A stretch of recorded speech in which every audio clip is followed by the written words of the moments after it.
Chapter 9. Still want more? Here are some to-dos.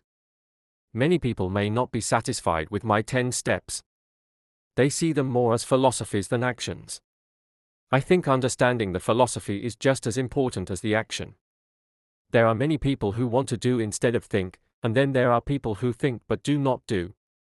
I would say that I am both. I love new ideas, and I love action.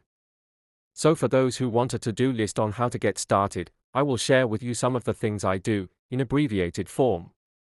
Stop doing what you're doing. In other words, take a break and assess what is working and what is not working. The definition of insanity is doing the same thing over and expecting a different result. Stop doing what is not working, and look for something new. Look for new ideas. For new investing ideas, I go to bookstores and search for books on different and unique subjects. I call them formulas. I buy how-to books on formulas I know nothing about.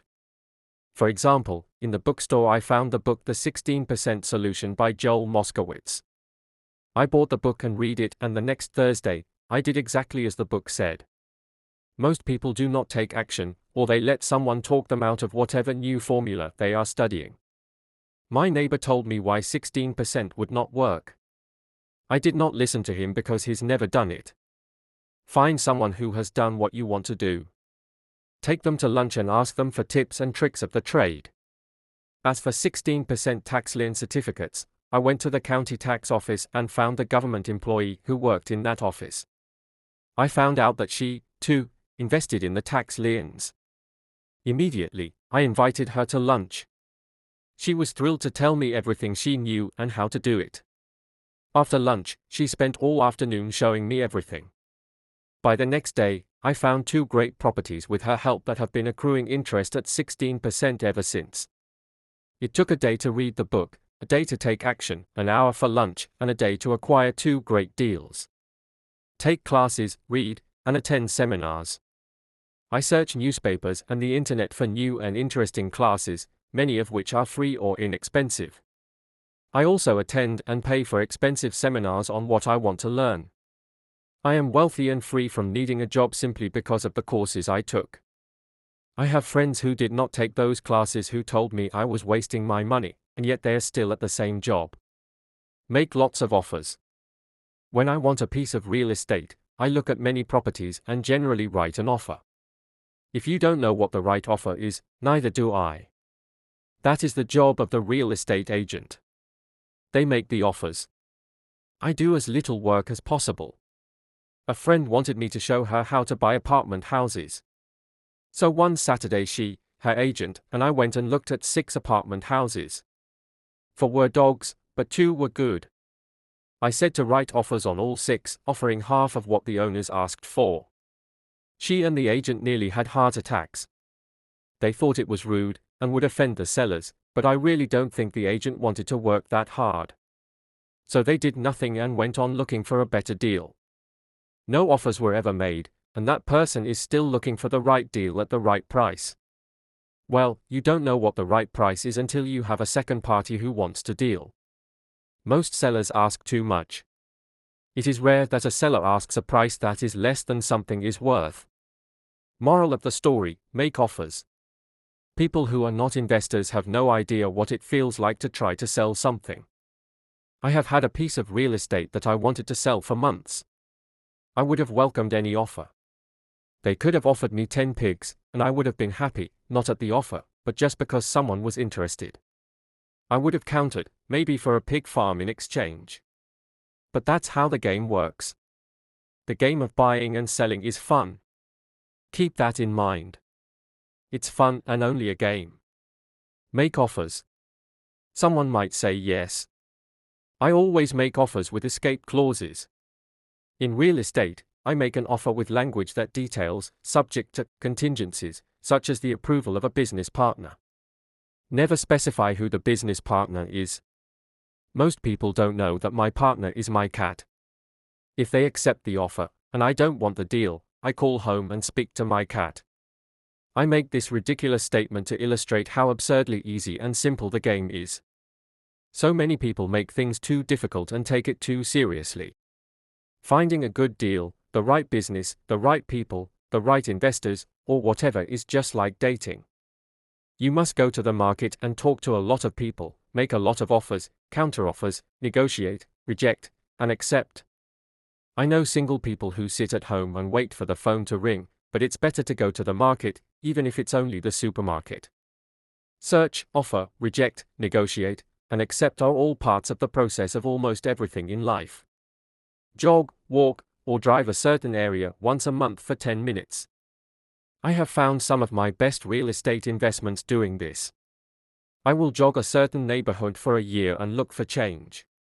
For there to be profit in a deal, there must be two elements, a bargain and change.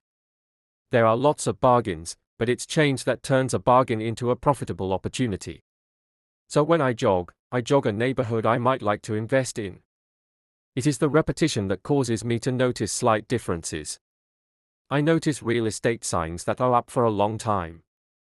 That means the seller might be more agreeable to deal. I watch for moving trucks going in or out. I stop and talk to the drivers. I talk to the postal carriers. It's amazing how much information they acquire about an area. I find a bad area, especially an area that the news has scared everyone away from. I drive it for sometimes a year waiting for signs of something changing for the better. I talk to retailers, especially new ones, and find out why they are moving in. It takes only a few minutes a month, and I do it while doing something else, like exercising, going to and from the store. Shop for bargains in all markets. Consumers will always be poor. When the supermarket has a sale, say on toilet paper, the consumer runs in and stocks up. But when the housing or stock market has a sale, most often called a crash or correction, the same consumer often runs away from it. When the supermarket raises its prices, the consumer shops somewhere else.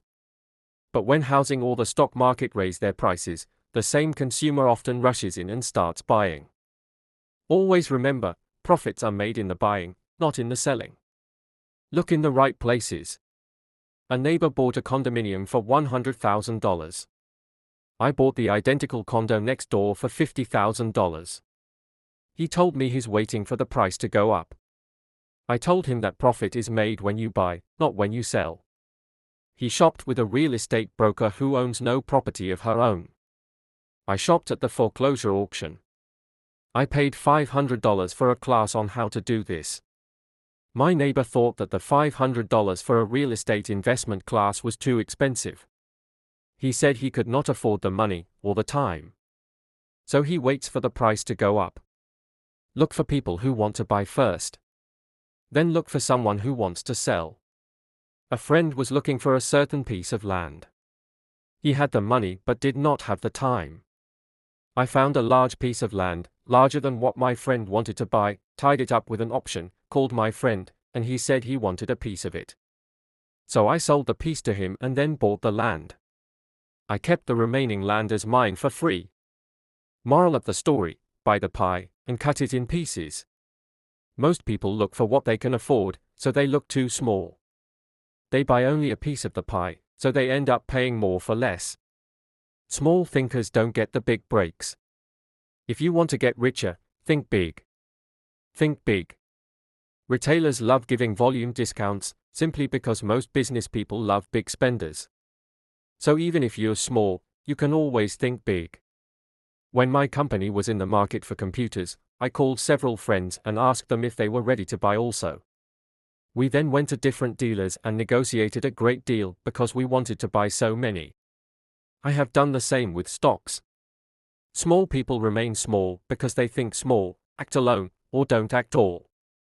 Learn from history. All the big companies on the stock exchange started out as small companies. Colonel Sanders did not get rich until after he lost everything in his 60s. Bill Gates was one of the richest men in the world before he was 30. Action always beats inaction. These are just a few of the things I have done and continue to do to recognize opportunities. The important words are have done and do. As repeated many times throughout the book, you must take action before you can receive the financial rewards. Act now. I would like to share some final thoughts with you. The main reason I wrote this book and the reason it has remained a bestseller since 2000, was to share insights into how increased financial intelligence can be used to solve many of life's common problems. Without financial training, we all too often use the standard formulas to get through life: work hard, save, borrow, and pay excessive taxes. Today, more than ever, we need better information. I use the following story as an example of a financial problem that confronts many young families today.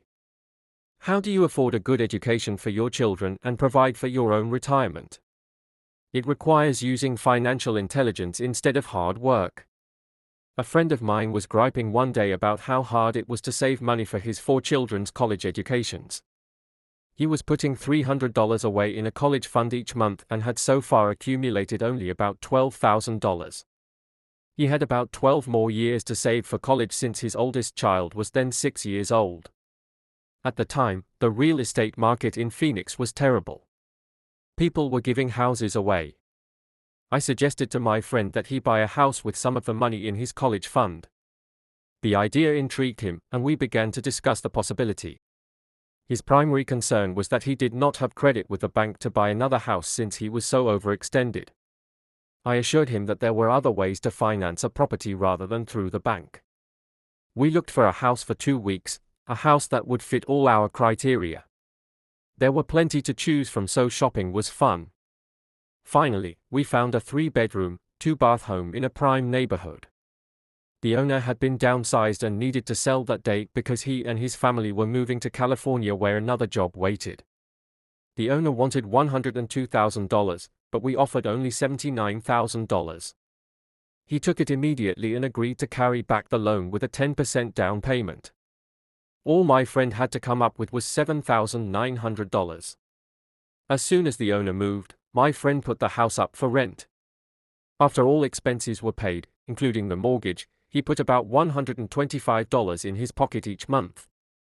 His plan was to keep the house for 12 years and let the mortgage get paid down faster by applying the extra $125 to the principal each month. We figured that in 12 years, a large portion of the mortgage would be paid off and he could possibly be clearing $800 a month by the time his first child went to college. He could also sell the house if it had appreciated in value. 3 years later, the real estate market greatly improved in Phoenix and he was offered $156,000 for the same house by the tenant who lived in it. Again, he asked me what I thought. I advised that he sell it, using a 1031 tax-deferred exchange. Suddenly, he had nearly $80,000 to operate with. I called another friend in Austin, Texas, who then moved this tax-deferred capital gain into a mini-storage facility. Within 3 months, he began receiving checks for a little less than $1,000 a month, which he then poured back into the college fund. A couple of years later, the mini warehouse sold, and he received a check for nearly $330,000 as proceeds from the sale. He rolled those funds into a new project that would now generate over $3,000 a month in income, again, going into the college fund. He is now very confident that his goal will be met easily. It only took $7,900 to start and a little financial intelligence. His children will be able to afford the education they want, and he will then use the underlying asset, wrapped in his legal entity, to pay for his retirement. As a result of this successful investment strategy, he will be able to retire early. Thank you for reading this book.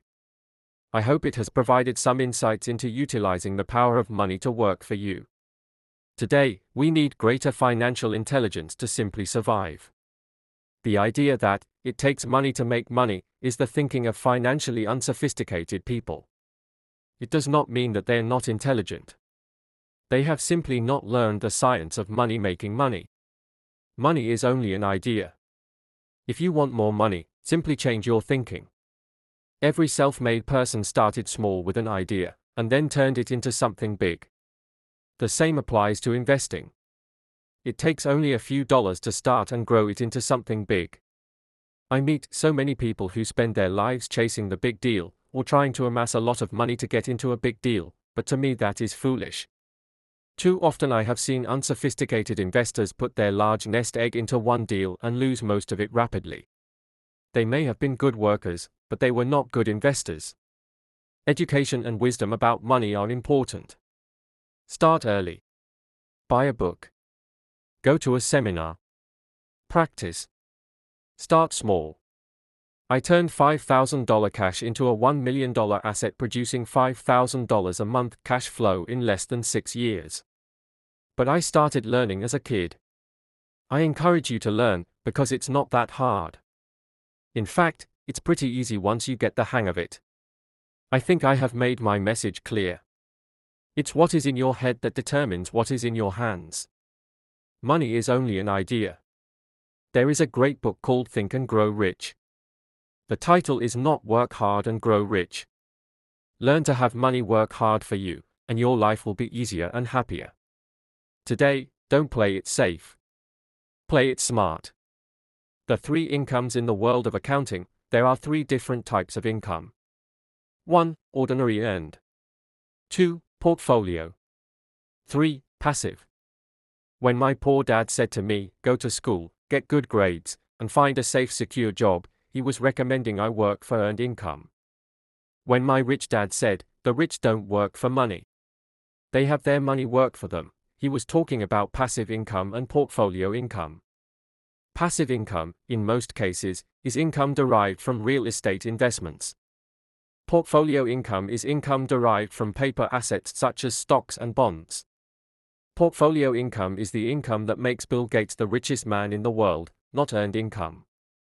Rich Dad used to say, the key to becoming wealthy is the ability to convert earned income into passive income or portfolio income as quickly as possible. He would say, taxes are highest on earned income. The least taxed income is passive income. That is another reason why you want your money working hard for you. The government taxes the income you work hard for more than the income your money works hard for. In my second book, Rich Dad's Cash Flow Quadrant, I explain the 4 different types of people who make up the world of business. They are E. Employee, S. Self-employed, B. Business owner, and I. Investor. Most people go to school to learn to be an E or an S. The cash flow quadrant is written about the core differences of these 4 types and how people can change their quadrant.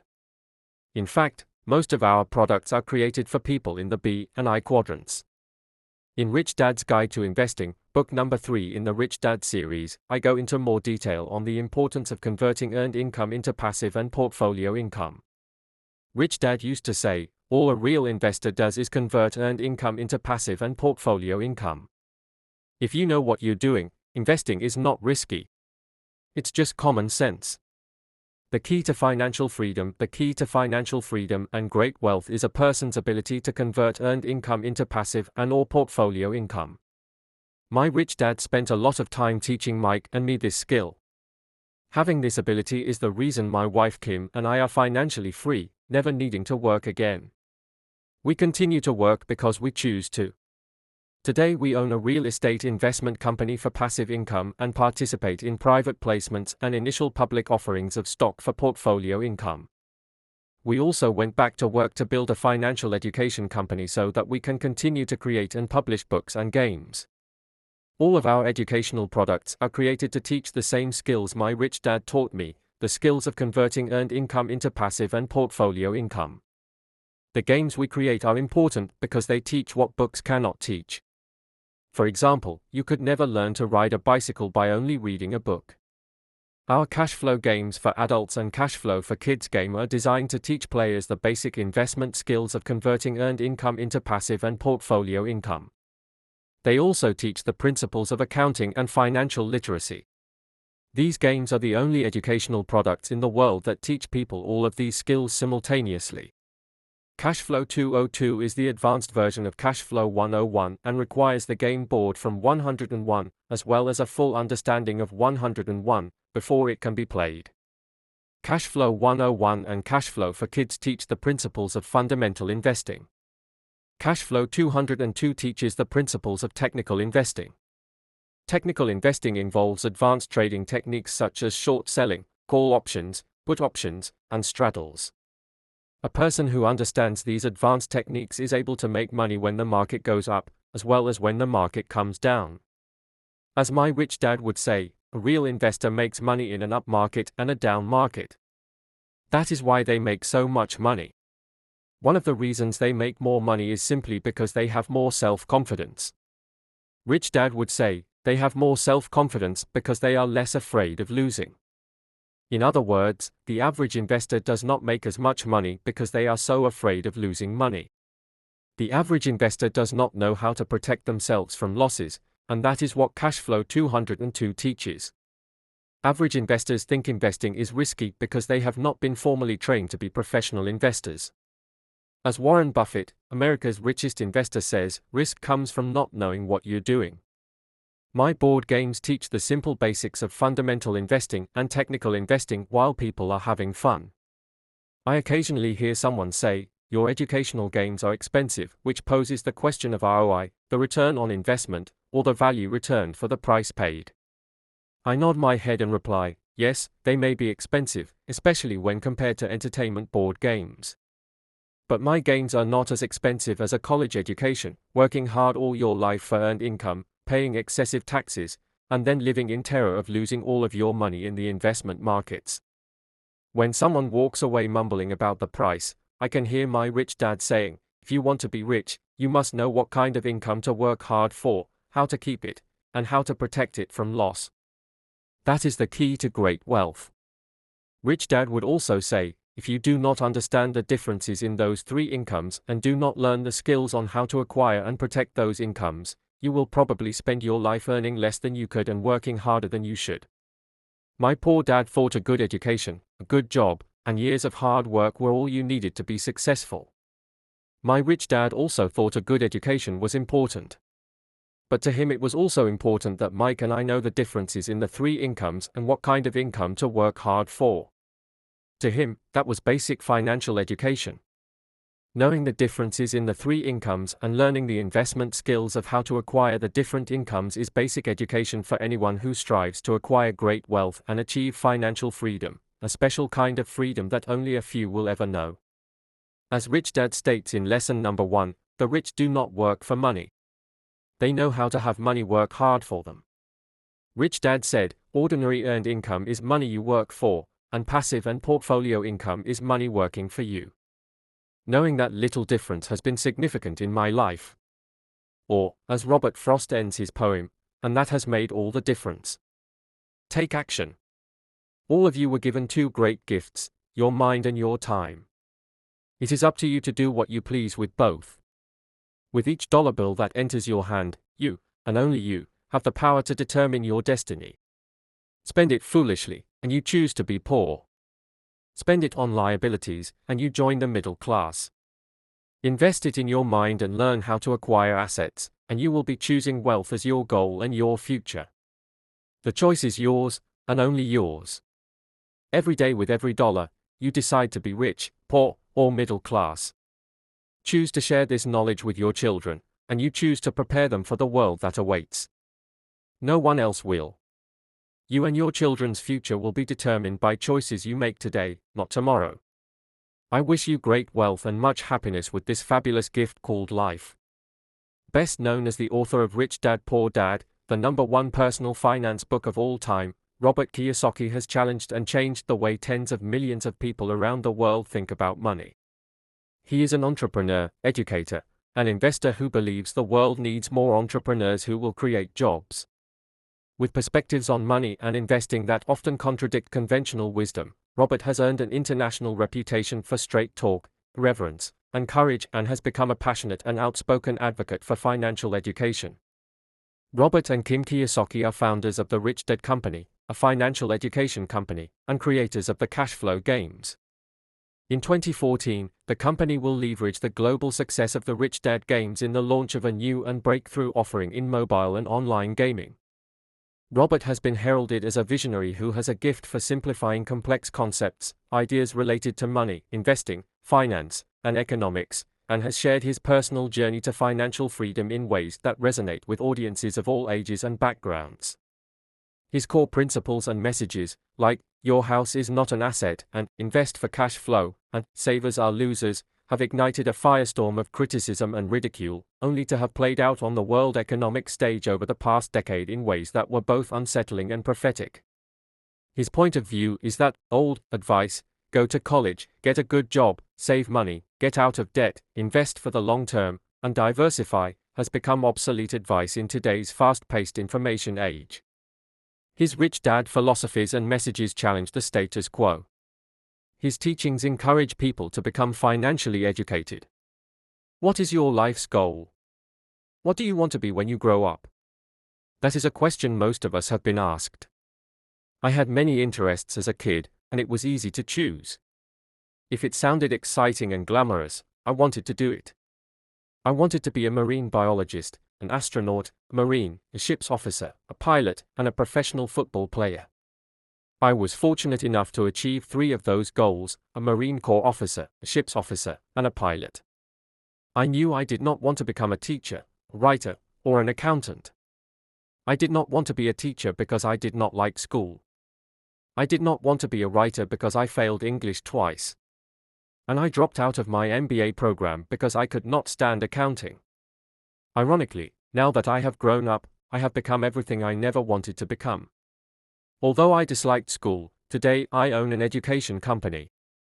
I personally teach around the world because I love teaching. Although I failed English twice because I could not write, today I am best known as an author. My book, Rich Dad Poor Dad, was on the New York Times bestsellers list for over 7 years and is one of the top 3 best-selling books in the United States.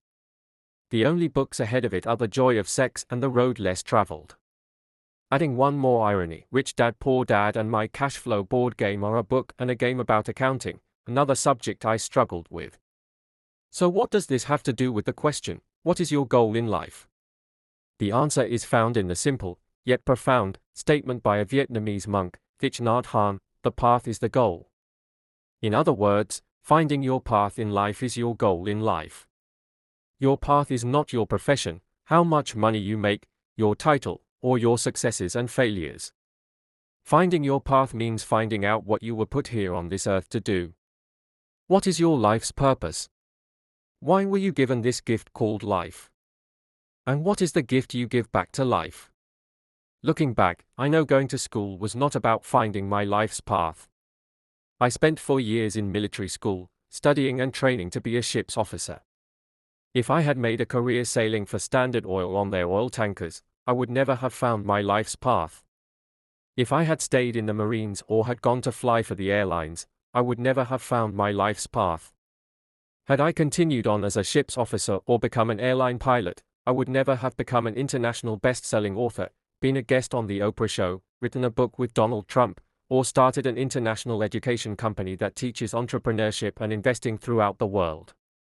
Finding Your Path. This cash flow quadrant book is important because it is about finding your path in life. As you know, most people are programmed early in life to go to school and get a job. School is about finding a job in the E or S quadrant. It is not about finding your life's path.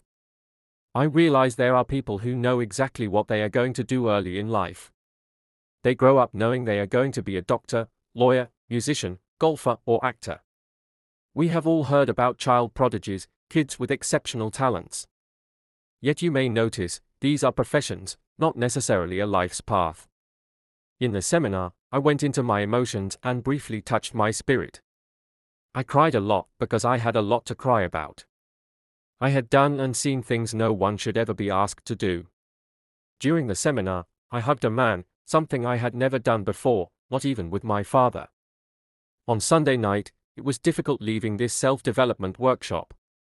The seminar had been a gentle, loving, honest environment. Monday morning was a shock to once again be surrounded by young egotistical pilots, dedicated to flying, killing, and dying for country. After that weekend seminar, I knew it was time to change. I knew developing myself emotionally and spiritually to become a kinder, gentler, and more compassionate person would be the hardest thing I could do. It went against all my years at the military academy and flight school. I never returned to traditional education again. I had no desire to study for grades, degrees, promotions, or credentials again. From then on, if I did attend a course or school, I went to learn, to become a better person.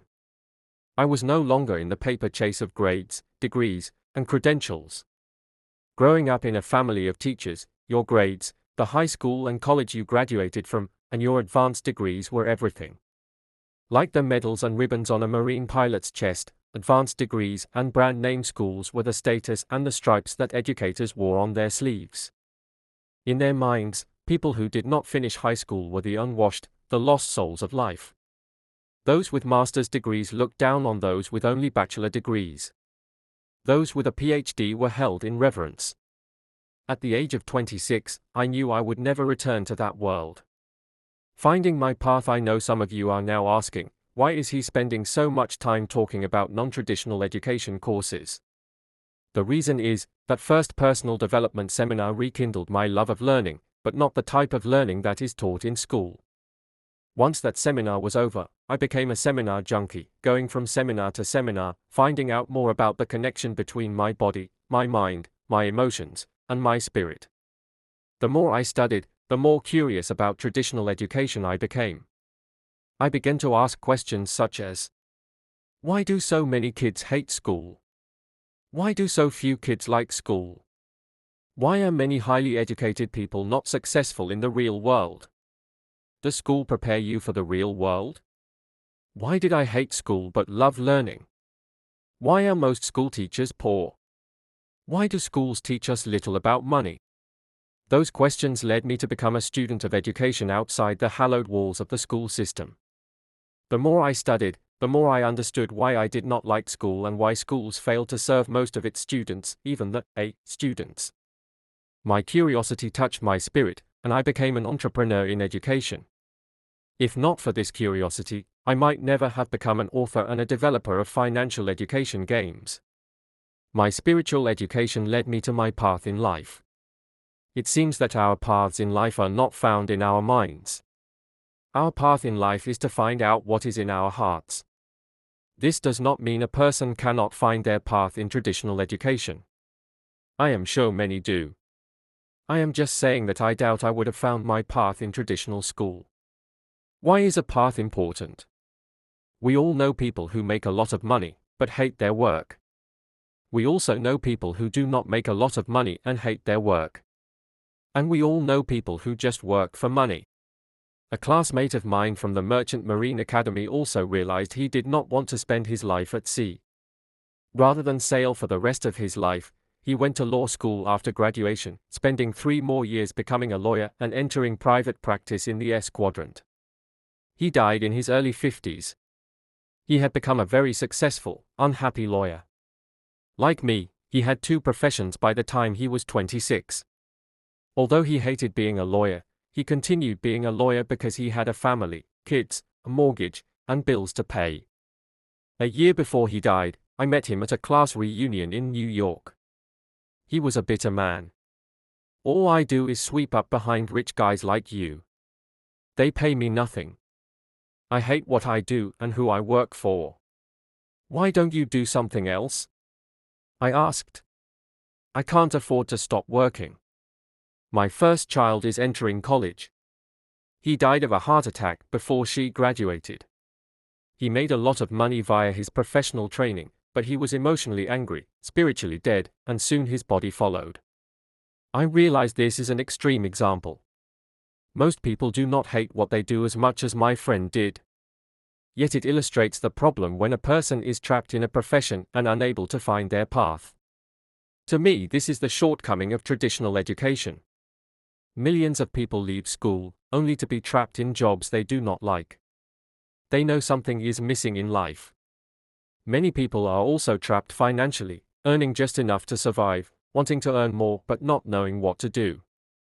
Without awareness of the other quadrants, many people go back to school and look for new professions or pay raises in the E or S quadrant, unaware of the world of the B and I quadrants. My reason for becoming a teacher My primary reason for becoming a teacher in the B quadrant was a desire to provide financial education. I wanted to make this education available to anyone who wanted to learn, regardless of how much money they had or what their grade point averages were. That is why the Rich Dad Company started with the cash flow game. This game can teach in places I could never go. The beauty of the game is that it was designed to have people teach people. There is no need for an expensive teacher or classroom. The cash flow game is now translated into over 16 languages, reaching millions of people all over the world. Today, the Rich Dad Company offers financial education courses as well as the services of coaches and mentors to support a person's financial education. Our programs are especially important for anyone wanting to evolve out of the E and S quadrants into the B and I quadrants. There is no guarantee that everyone will make it to the B and I quadrants, yet they will know how to access those quadrants if they want to. Change is not easy for me. Changing quadrants was not easy. It was hard work mentally, but more so emotionally and spiritually. Growing up in a family of highly educated employees in the E quadrant, I carried their values of education, job security, benefits, and a government pension.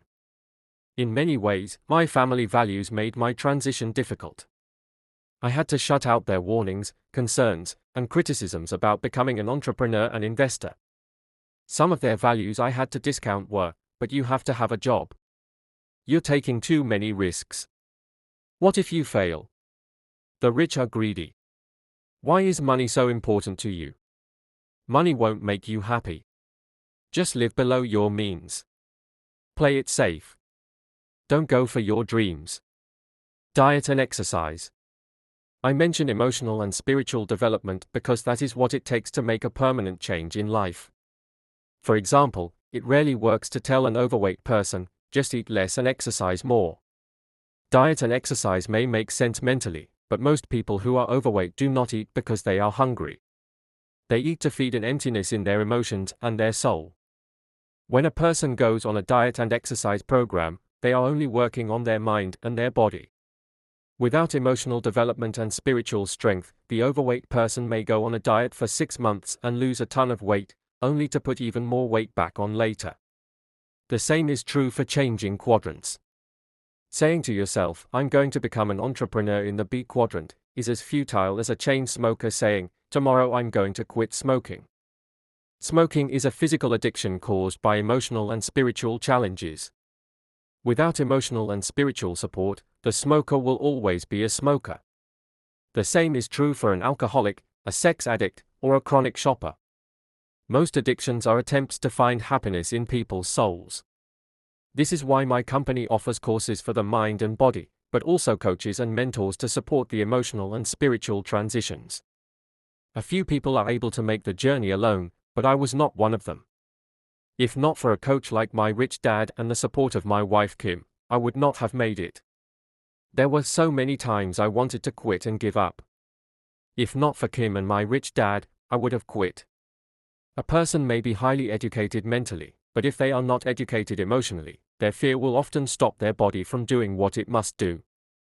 That is why so many students get stuck in analysis paralysis, studying every little detail, but failing to do anything.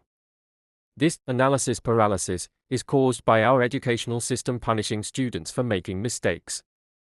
If you think about it, students are students simply because they made the fewest mistakes. The problem with that emotional psychosis is that, in the real world, people who take action are the ones who make the most mistakes and learn from them to win in the game of life. Just look at Presidents Clinton and Bush. Clinton could not admit he had sex and Bush could not recall any mistakes he made during his presidency. Making mistakes is human, but lying about your mistakes is criminal, a criminal act known as perjury. When criticized for making 1,014 mistakes before creating the electric light bulb, Thomas Edison said, I did not fail 1,014 times. I successfully found out what did not work 1,014 times. In other words, the reason so many people fail to achieve success is because they fail to fail enough times. One of the reasons so many people cling to job security is because they lack emotional education. They let fear stop them. One of the best things about military school and the Marine Corps is that these organizations spend a lot of time developing young men and women spiritually, emotionally, mentally, and physically. Although it was a tough education, it was a complete education, preparing us to do a nasty job. The reason I created the cash flow game is because the game educates the whole person. The game is a better teaching tool than reading or lecture, simply because the game involves the body, mind, emotions, and spirit of the player. The game is designed for players to make as many mistakes as possible with play money, and then learn from those mistakes. To me, this is a more humane way to learn about money. The path is the goal today. There are thousands of cash flow clubs all over the world. One reason why cash flow clubs are important is because they are a shelter from the storm, a way station on the path of life. By joining a cash flow club, you get to meet people like you, people who are committed to making changes, not just talking about change. Unlike school, there is not a requirement of past academic success.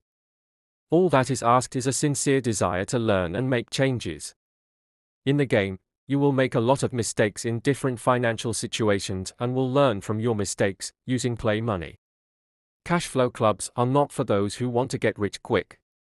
Cash flow clubs are there to support the long-term mental, emotional, spiritual, physical, and financial changes a person needs to go through.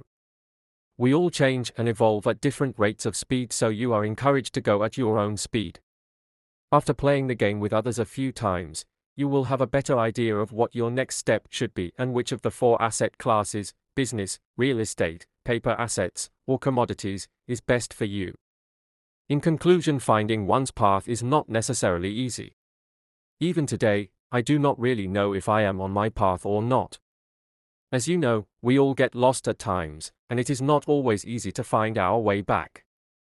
If you feel you are not in the right quadrant for you, or you are not on your life's path, I encourage you to search your heart and find your path in life. You may know it is time to change if you are saying things like the following statements. I'm working with dead people. I love what I do, but I wish I could make more money. I can't wait for the weekend. I want to do my own thing. Is it quitting time yet?